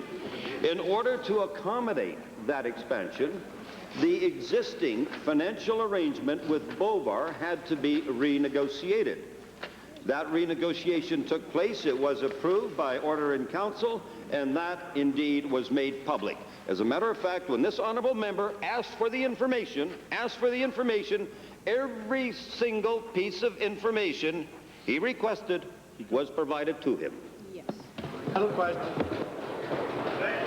Sure. My question is to the Premier. First of all, why would you sign such an agreement, a renegotiated agreement, an agreement signed by your government in April of 1993, not an old agreement, but one that you signed, allows this $100 million guarantee to remain in force even if the government sells its 40% interest in Swan Hills? We're on the hook regardless of who owns that plant. That's right. That's right, and I think that begs re-asking the fundamental question. Should the plant have been built in the first place? And the answer, I think, is yes, because we have done a tremendous job in cleaning up hazardous waste in this province. We are the only province that is entirely clear now of liquid PCBs contained in transformers and so on. We've done a magnificent job of cleaning up medical waste that is surplus to household needs and surplus to the druggists. Numerous projects have taken place relative to the cleanup of toxic and very dangerous kinds of waste. We're the only that has been able to do this. I would ask the honourable member to hearken back to the situation in Saint-Basile-le-Grand in Quebec. No, really, if this is the kind of situation he would want this province to endure, where they loaded the PCBs onto a ship, Mr. Speaker, tried to get them over to Wales. The longshoremen there refused to handle the materials. Then the boat made its way back. I'll finish the story after when he... Hazardous waste to Arkansas cheaper than you can ship it and have it treated at Swan Hills. That's right. And you can save the taxpayer money. Order. You bet. Order. Ship it to Arkansas and have it treated cheaper than at Swan Hills. That's saving the taxpayer.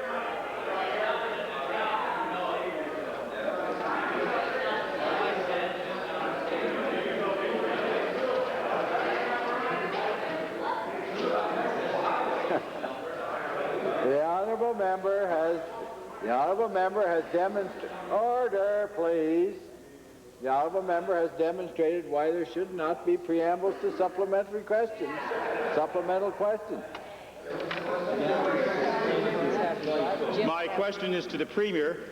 Why would you have renegotiated an agreement in April of 1993, your government, not anyone else's, your government, in which the province of Alberta remains on the hook for subsidies to the system of up to $650 million, even if the government doesn't own it? That's in the agreement, Mr. Premier. Good. Mr. Speaker, I'd like to talk a little bit about Arkansas because it really finally it shows where people actually do stand on the environment. Take acids and arsenic and cyanide and PCBs and take all the crap and just put it in the ground. All right. That's their attitude as to how to treat these kinds of things. Serious. We have a social and an environmental responsibility, Mr. Speaker, and we decided at that time to joint venture with the private sector to jointly look after an environmental problem that was causing us grave concern. That's what it's all about.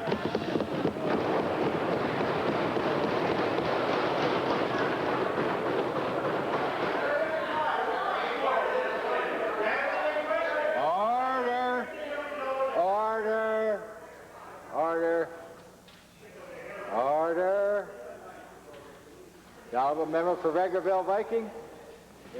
Thank you, Mr. Speaker. My question today is to the Honourable Minister of Health.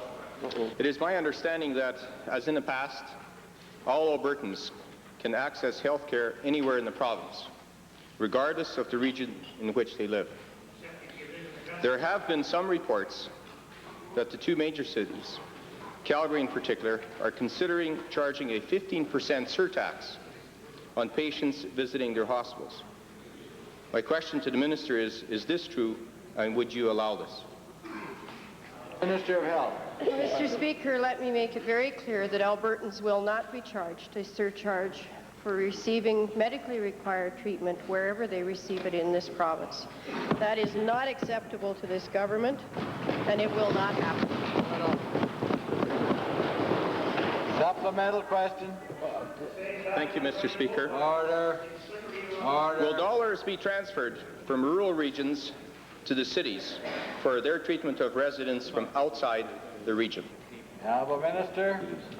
Mr. Speaker, today, dollars do indeed what some people term follow the patient. However, I would term it that where the service is delivered is where the service is funded. And that is the way we fund health services today. And indeed, I would expect that that will be the continuation of the methodology of funding. However, to ensure that regions are funded equitably and to ensure that they are funded indeed for the services that they provide, the regional health authorities will be involved in the development of the funding formula for the regions. Final supplemental. Mr. Speaker, the final question to the Minister. How are you going to avoid turf battles between regions fighting for limited dollars? Minister? By involving them in the discussion, certainly. And I might say that I have had a discussion with both the Capital Region Health Authority Chairman and Chief Executive Officer and the Calgary and Region Health Authority and their Chief Executive Officer. And indeed, Mr. Speaker, it is my impression from those meetings that all they wish is to be funded for the services that they deliver. I should remind honourable members that it costs no more to deliver the same service to a person who resides in Edmonton or to a person who resides in, for example, Grand Prairie or High Level. Any extra costs are borne by the person traveling in most cases.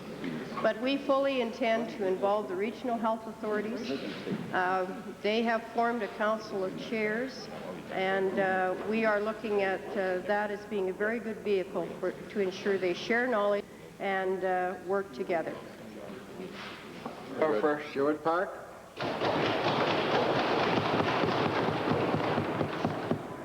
Thank you, Mr. Speaker. Mr. Speaker, the government's ongoing interference with the NRCB hearings on importing hazardous waste just got down into the gutter. In preparing for recent NRCB hearings, UMA Environmental, a consultant on behalf of the Indian Association of Alberta, submitted a report slamming Swan Hills and the whole notion of importation.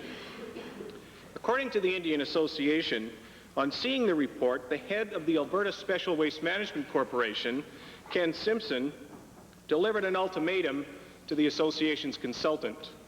Soften the criticism in the report or risk losing further government work. Because of this interference, Mr. Speaker, the consultant, the report, and the whole NRCB process has been tainted. Mr. Speaker, my question to the Premier, is your government so obsessed with importing hazardous waste that you'll resort to harassment, intimidation, and meddling with the whole NRCB process just to get your way? Seems so.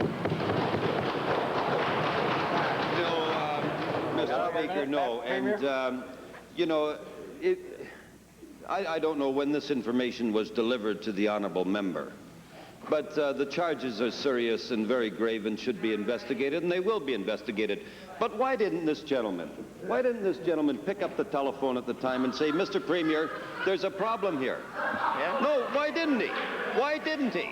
I ask him that, Mr. Speaker, why did he not? Something that serious and that grave, why wouldn't he be a gentleman? Why wouldn't he be a gentleman and be honest to his constituents and pick up the phone and tell me, this is the first I've heard of this particular incident. If the honourable member will provide me with the details, I will guarantee it will be fully investigated. Grandstanding.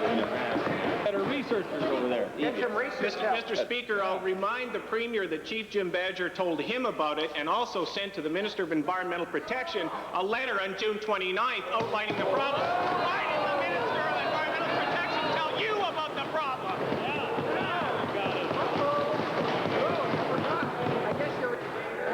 Mr. Speaker, Chief Jim Badger is a good friend of mine, and I can tell you and tell this Legislative Assembly I have had absolutely no conversation whatsoever with him regarding this issue. None. Final supplemental? Tell us about the Minister of Environmental Protection, Mr. Speaker.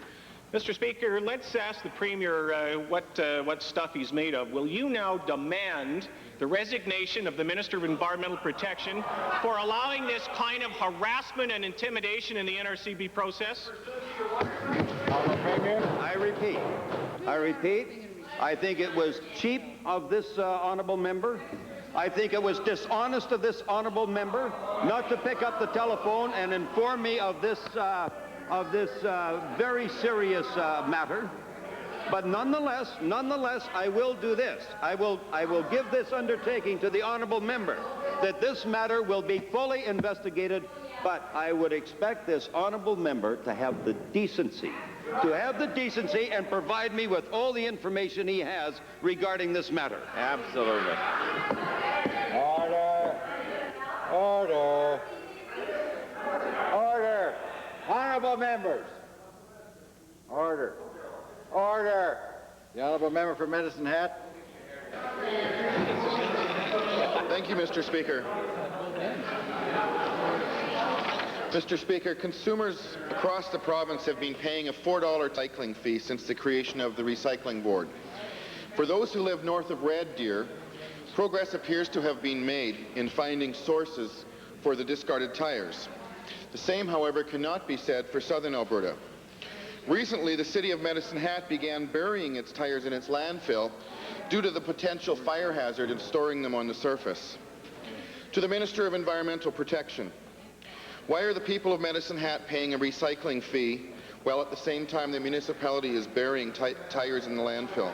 The Honourable Minister of Environmental Protection. Thank you, Mr. Speaker. The purpose of the $4 advance disposal fee is so that we can ensure that tires will not be buried in landfill sites.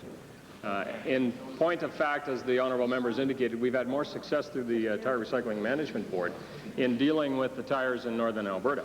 However, the Tire Recycling Management Board, which is made up of representatives from 10 organizations, including the 3 municipal organizations in the province, of which, of course, Medicine Hat is a member of the Alberta Urban Municipalities Association, have been aggressively looking for sources for the treatment, the high-end recycling, or the disposal of tires in southern Alberta. We're very close to an agreement with the Lafarge Corporation in southern Alberta. And in point of fact, Mr. Speaker, the Medicine Hat area has been identified as a collection point for tires. We're talking anywhere in the neighborhood of about 650,000 passenger tire equivalents per year. Thank you. I wonder if the minister could advise this House, should the negotiations with Lafarge break down, have you explored alternate possibilities for tire recycling? Honourable Minister. Well, that's an ongoing responsibility of the board, Mr. Speaker. The board is examining a number of alternatives and focusing, quite frankly, on high-end recycling, because that's where the jobs are. That's where we can take advantage of the markets that are developing. And in connection with that, the board has just recently announced in September a new program dedicating $1 million of the monies that have been placed into the tire fund to work on upgrading of technologies and upgrading of the various techniques that are used to deal with tires, and to promote small-scale recyclers in the province of Alberta. So yes, there are a number of ongoing alternatives in the event that we are not totally successful in the negotiations that we are undergoing right now with Lafarge. Thank you.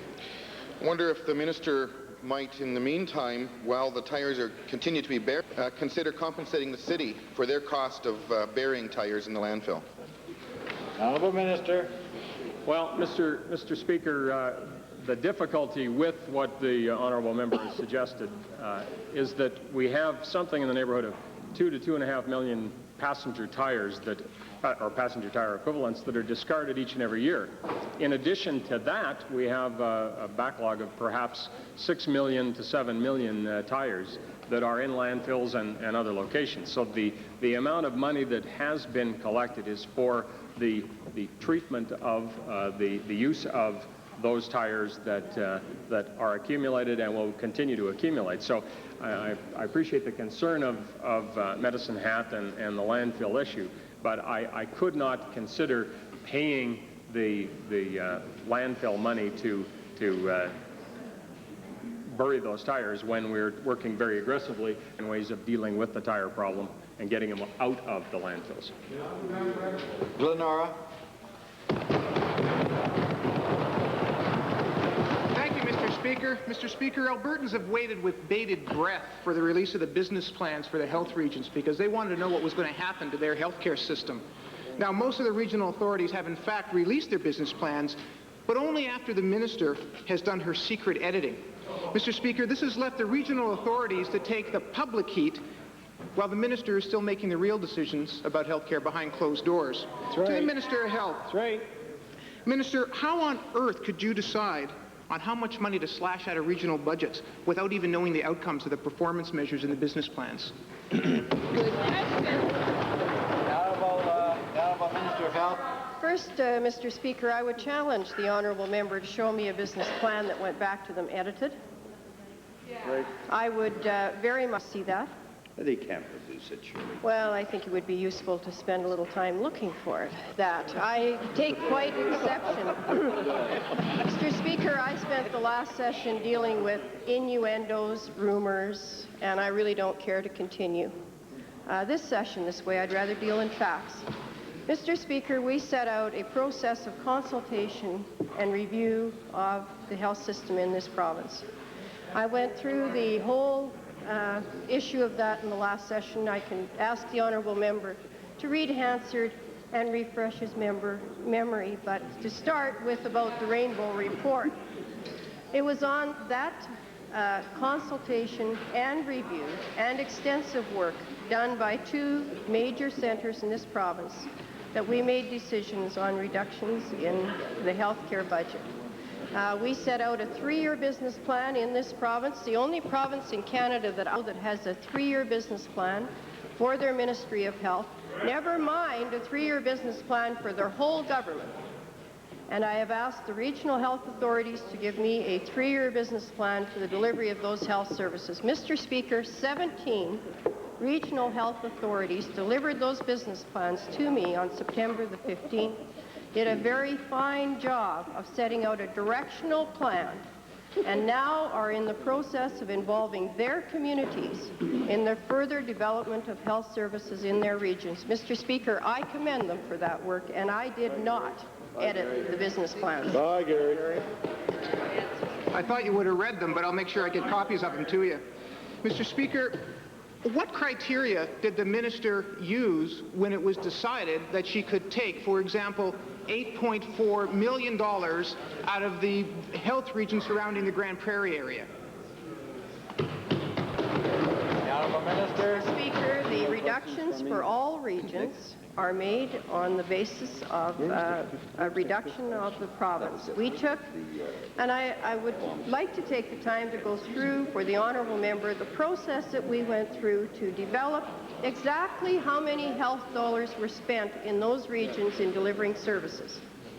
And that is indeed what was done. Acute care, public health, long-term care, home care, all of those things were taken into consideration, and we could tell the regions the amount of dollars that were expended, and we could also tell them the amount of dollars that would be their share of the reduction. on those services. Final supplemental. Thanks, Mr. Speaker. Mr. Speaker, what guarantees do regional health board members have that they'll be able to keep their jobs if they disagree with the mandate that the Minister of Health on them? Good question. Well, first of all, Mr. Speaker, they have what I would consider, to all extents and purposes, a volunteer position. They don't have a job. They do have a task before them.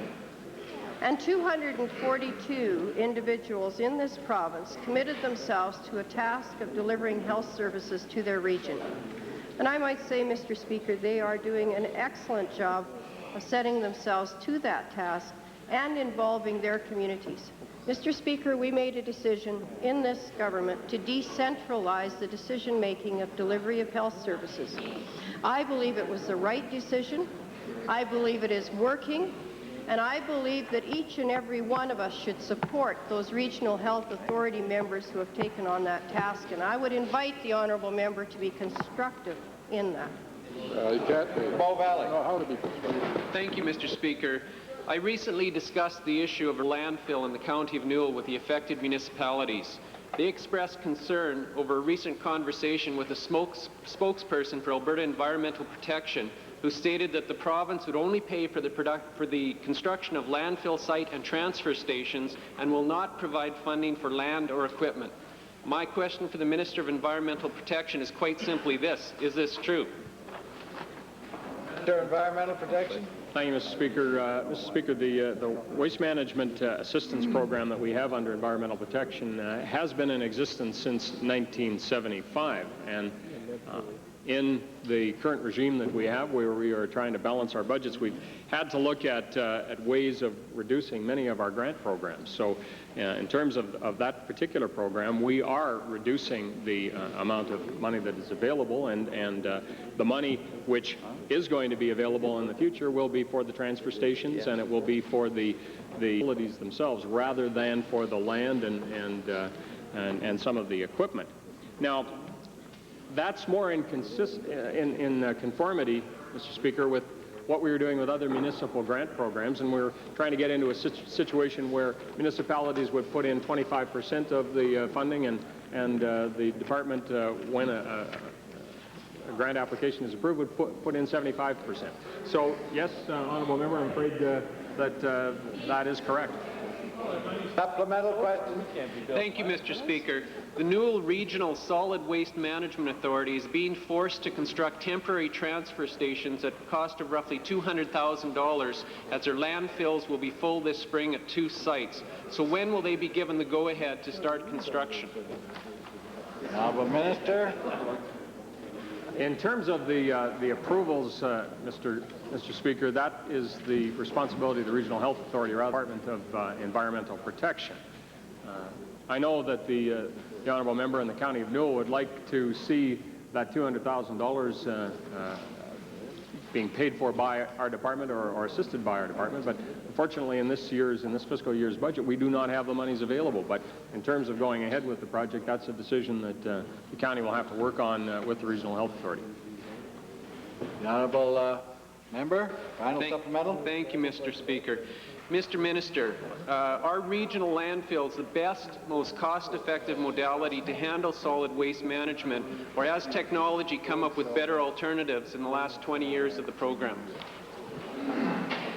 Honourable Minister. Mr. Speaker, there are a number of ways to deal with waste, and one of the things that we are trying to concentrate on in this Waste Management Assistance Program is reducing the amount of waste that we are creating in this province. As many honourable members will know, Canada and all of the provinces have agreed to a protocol that will attempt to reduce the amount of solid waste being generated by 50% by the year 2000. That is what we are trying to do here in Alberta, and that's going to be the focus of our program. At the same time, there is a place for regional waste management. But I must say, Mr. Speaker, that one of the reasons it's taken so long in many locations to come to a conclusion as to where a waste management facility would be located is because often communities are prepared to handle their own waste, but they're reluctant to take a regional approach. That's Honourable more members are of going to the... grind up what little time there's left if they're going to keep making noise. Thank you, Mr. Speaker. That's more of the NIMBY approach, and I would remind the honourable member that in terms of the amount of money been spent in the County of Newell, we've put in through the program something in the neighborhood of $90,000 in just 1993 and 94, assisting the County of Newell with attempting to locate regional waste. The honourable member for Edmonton, Beverly Belmont. Thank you, Mr. Speaker. Mr. Speaker, with the official implementation of the Alberta Seniors Benefit Program on July 1st, there were some promises made by this government to Alberta seniors. The minister promised that an appeal process would be established and that seniors would have their first ASB checks by July 31st. Hasn't happened. To the minister responsible for seniors, why are many seniors still waiting for their first Alberta Seniors Benefit check? Good question. Community Development. Indeed, a very good question. Currently, we are directing the benefits to those who need them most, and 117,691 low-income seniors are now receiving monthly cash benefits, and 90% of the applications that have been received have been fully assessed and processed.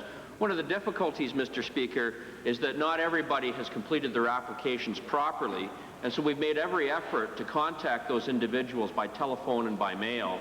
And while we're waiting for some of that information to come back, some of those people are not yet receiving their first check, but we are making every effort to contact them for the information that we require, Mr. Speaker.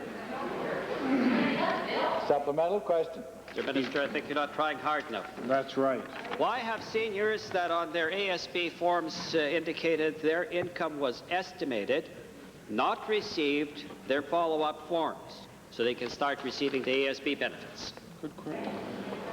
Well, Mr. Speaker, thank you, Mr. Speaker. What we're trying to do, of course, is get an accurate figure as to what their income is to determine whether or not they are in fact eligible. And so we are looking for income verification. Final supplemental. Thank you, Mr. Speaker.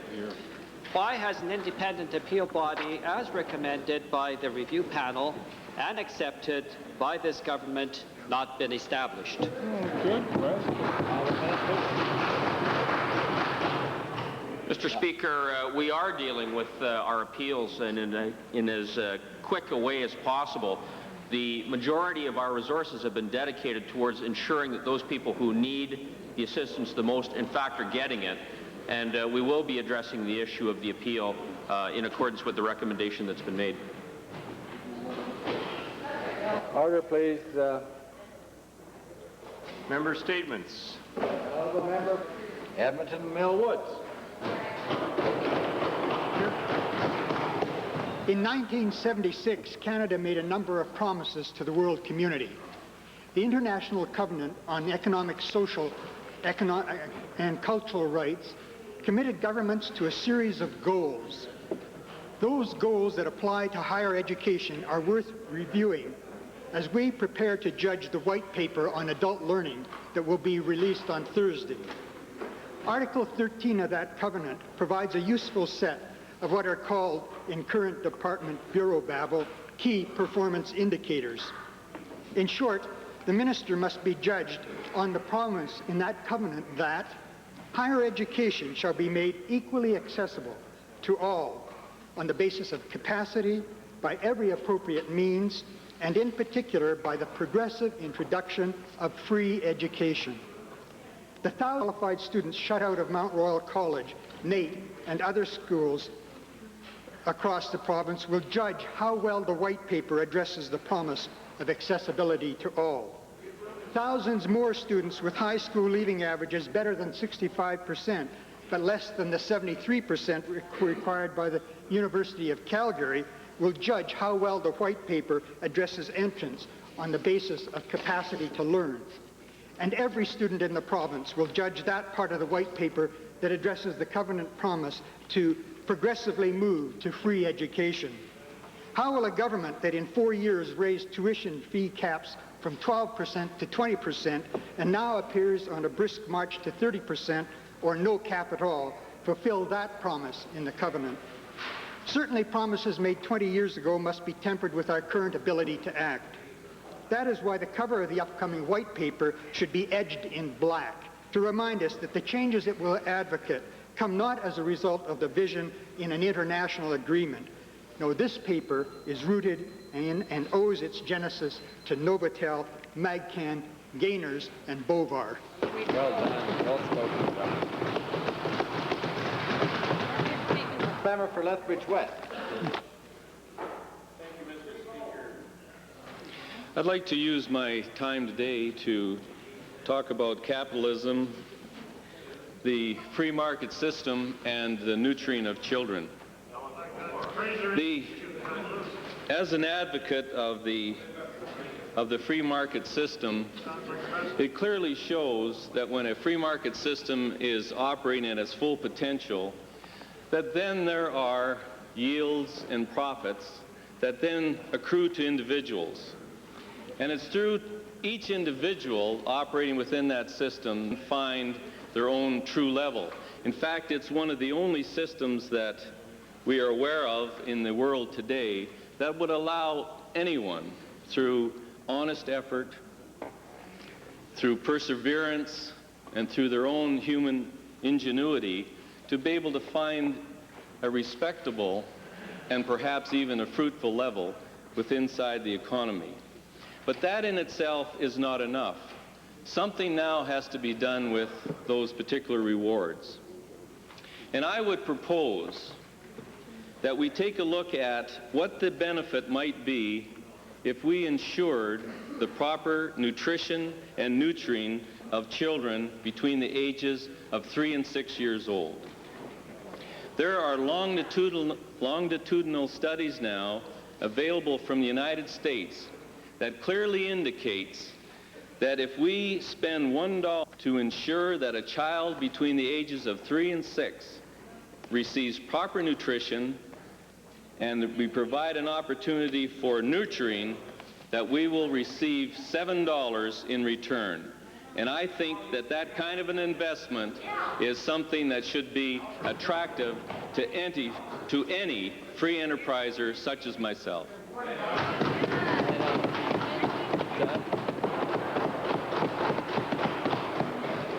The Honourable Member for Edmonton-Glenora.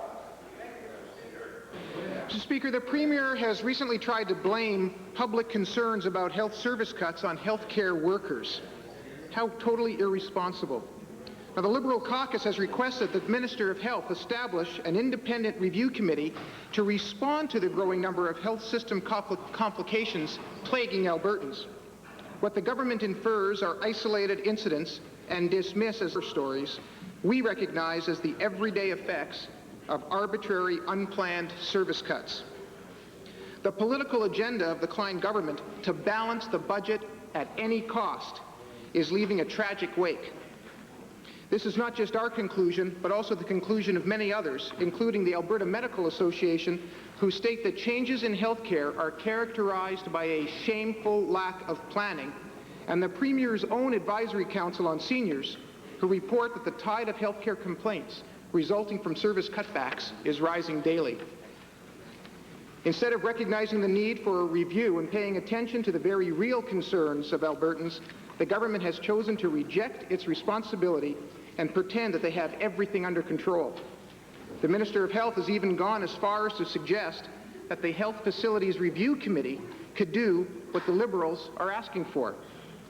The problem with this is that this committee does not have the mandate to review complaints outside of hospitals and lodges, nor is it responsible to chronicle the sum total of the cuts and their impact not only on services, but also on the lives of people.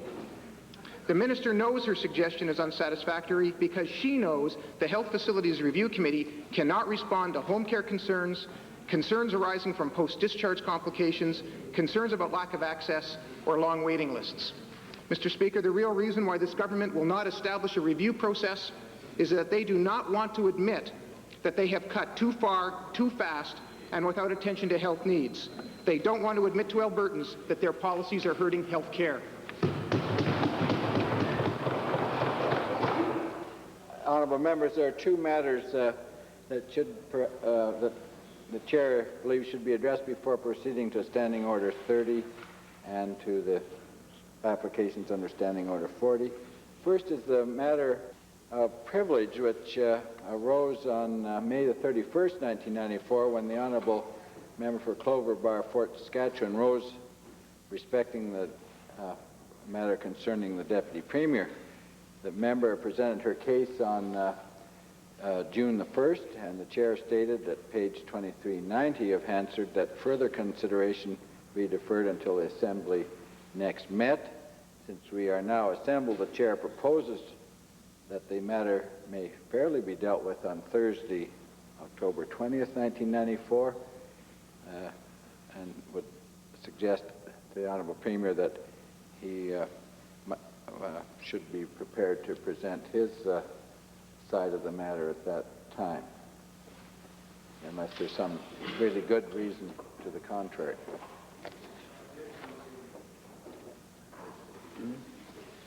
The Deputy Premier? Meant to say. Well, perhaps the Honourable Deputy Premier would review Hansard for last May 31st and 1st, and he will no doubt may wish to make some comment to the Assembly about the matter proposed by the Honourable Member. The second is a point of order that the Chair has received an indication of an intent to speak to by the Honourable Minister of Justice. Thank you, Mr. Speaker. I'd like to relate an incident that happened today on the way into the Assembly, and I had spent the noon hour looking at a TV clip from last night and was somewhat frustrated by it, and on emerging from my office was asked a question on this particular instance. And in an uncharacteristic way, my reaction was inexcusable in that I pushed TV cameraman in the hallway and asked him to turn his camera off. He refused to, and at that time I pushed. I have since spoken to the reporter personally by phone to apologize for inexcusable behavior. I couldn't reach the cameraman, but I extended the same. But I do, to my colleagues, express my regrets. As a member, that's inexcusable, and I thank you for the opportunity. The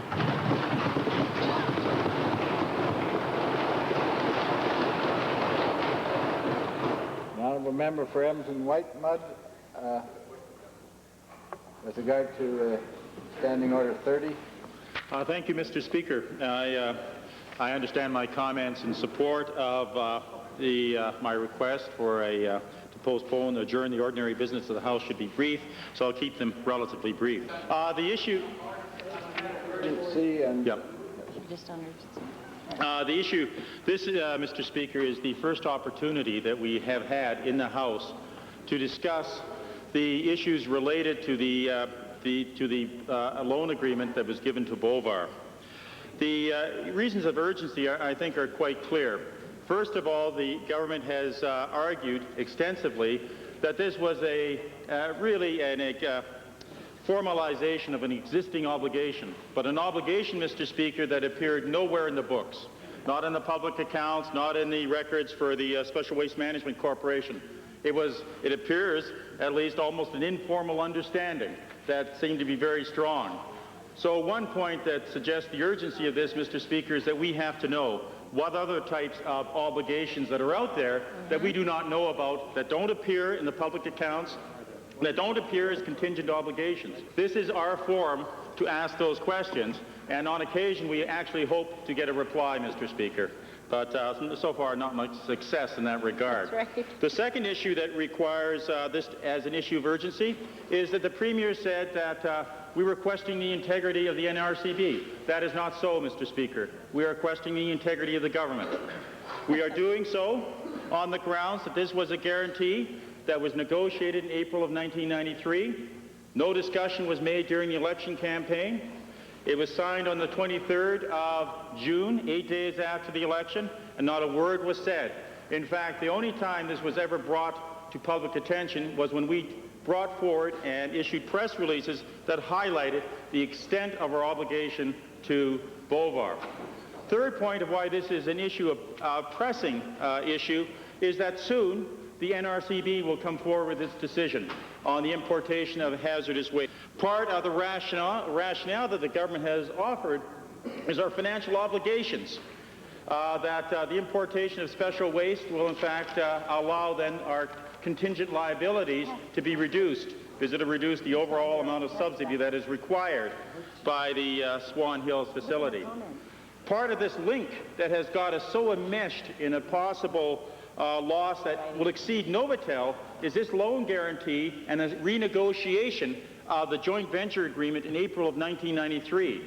I think it is of tremendous urgency, Mr. Speaker, that all of the issues related to this loan guarantee, the renegotiation of the joint venture agreement, and the exact extent of our links to the Swan Hills financial morass be explored in a public fashion prior to the NRCB coming forward with its recommendations. So those grounds of urgency, Mr. Speaker, I turn the floor to you.